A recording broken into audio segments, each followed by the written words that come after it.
संगमनेरची निवडणूक रंगात आली आहे. संगमनेरमध्ये शिंदे गटाचे अमोल खताळ आणि सत्यजित तांबे यांची प्रतिष्ठा पणाला लागली आहे. कोण होणार संगमनेरच्या नगराध्यक्षा? संगमनेरची जनता काय म्हणते तुम्हीच बघा.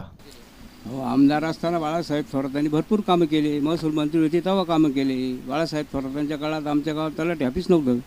पण ज्यावेळी महसूल मंत्री होते त्यावेळी त्यांनी संगमनेर तालुक्यात प्रत्येक गावाला तलाठी ऑफिससाठी निधी मंजूर करून आणला. म्हणून आमच्या गावाला एक सुसज्ज असं तलाठी ऑफिस आहे, कार्यालय आहे.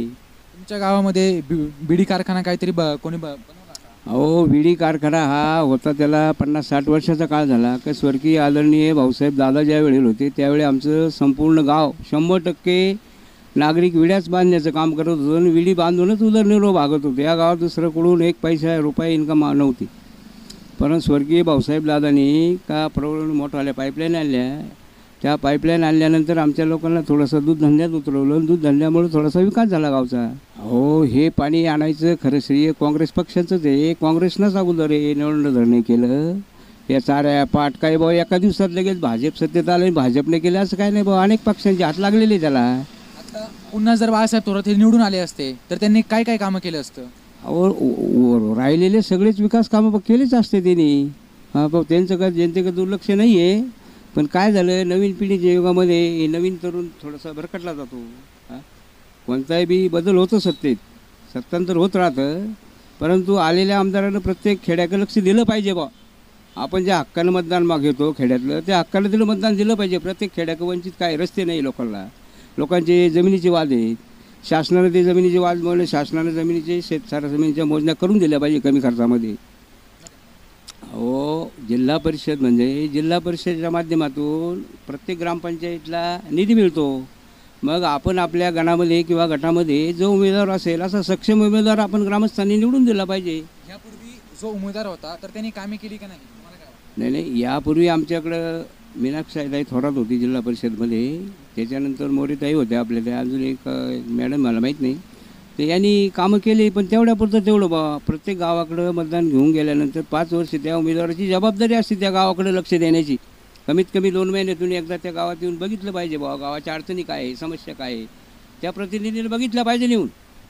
तर तो प्रतिनिधी मत देऊन गेल्यानंतर फक्त 1-2 वर्ष येतो, नंतर त्याच्या कानाडोळा करतो. त्याच्यामुळे गावाचा विकास होत नाही ना. प्रत्येक गावामध्ये अशीच परिस्थिती तयार झालेली आहे. अहो, सरकार आपलं सरकार म्हणजे कोण आहे? जनतेचं सरकार म्हणजे आपणच आहे ना. पण बा निवडून गेलेल्या प्रतिनिधींनी खेड्यामध्ये खरोखरच जाऊन त्या खेड्यामध्ये कसली अडचण आहे, पाण्याची आहे का रस्त्यांची आहे का जमिनीच्या लोकांचे वाद आहेत, हे वाद त्या प्रतिनिधींनी प्रत्यक्ष नेऊन आपल्या मंत्रिमंडळाच्या बैठकीमध्ये ते मुद्दे उपस्थित केले पाहिजे.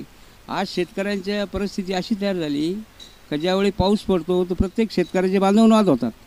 आता बांधवून वाद आम्ही छोटे मोठे वाद मिटवण्याचा प्रयत्न करतो पण काही वाद मिटतच नाही. शेवटी कोर्टात जातात. कोर्टात गेल्यानंतर 20-20 वर्ष लोकांना जरा घालावं लागतं, वाद मिटतीच नाही. तेव्हा माझी एक विनंती आहे का बाबा त्या शासनानं महसूल खात्यानं प्रत्येक गावाच्या शेतकऱ्याचा उतार्यानुसार त्याला ते क्षेत्र मोजून दिलं पाहिजे. जेणेकरून हे तंटे वाद दरवर्षी होणार नाही. आणि शिवार रस्ते खुले केले पाहिजे. काही ठिकाणी लोकांनी वडेच गाडले.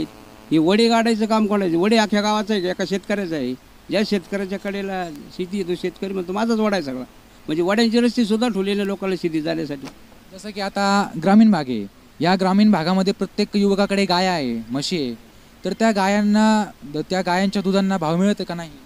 अहो, गाईच्या दुधाला आज तसं पाहायला गेलं तर 5-0 आणि 8-5 5-0 फॅट आणि 8-5 एसएफला 40 रुपये 50 पैसे बाजारपेठ पडतो.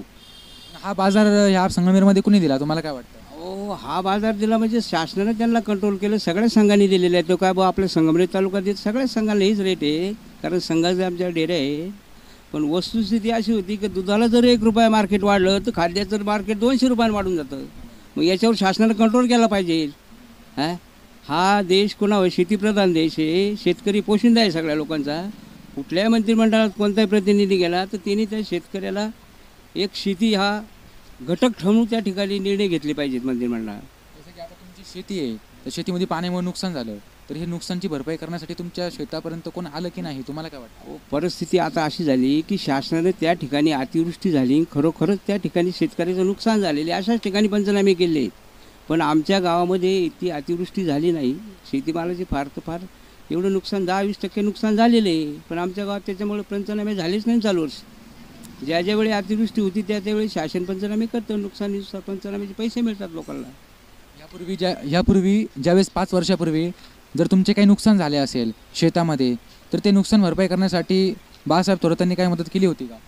हो, आता जो लोकप्रतिनिधी संगमनेर तालुक्याचे आमदार येण्यात आहे त्यांना मदत करणं क्रमपात्र आहे. त्यांनी मदतही केली, पंचनामेही केली आणि शासनाला तो निधी पैसा लोकांच्या खाते मिळाला आहे. आता जर ते पुन्हा निवडून आले असते तर त्यांनी जनतेसाठी काम केलं असतं की नाही तुम्हाला? हो, ते पूर्वी जनतेसाठीच काम केलं त्यांनी आणि निवडून आल्यानंतर जनतेसाठीच काम केलं असतं त्यांनी.